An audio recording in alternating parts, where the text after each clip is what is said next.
Here's how I found out I was under federal investigation. So I was closing a real estate property at a title company, and the agent told me that she couldn't close the real estate deal because they had me as an alias of another woman.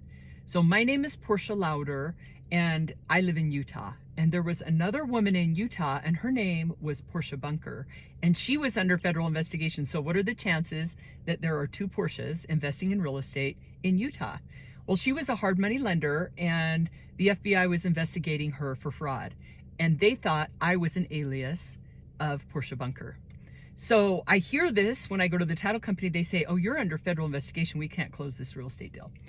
So I call an attorney, I go to the attorney, and I show him everything that I'm doing. I'm like, I'm hearing I'm under federal investigation.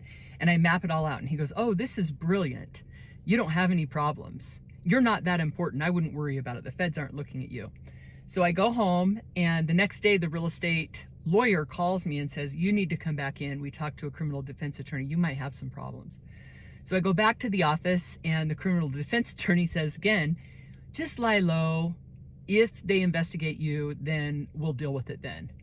Well, about 6 months later, the FBI shows up at my house. Now I have a problem. So I call my attorney, and the attorney says, well, let me give the prosecutor a call on the case and see. So now we know there's a federal case, right?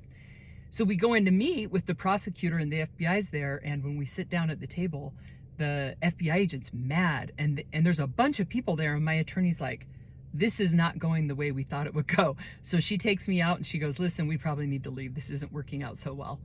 And when I went home that night, she called me and told me that she could probably get me a 2-year deal. So, which would have been nice because I ended up getting a 7-year prison sentence. So we went from, you're not under investigation, you're not that important, to a 2-year prison sentence to several years later, a 7-year prison sentence. And that's how I found out I was under federal investigation.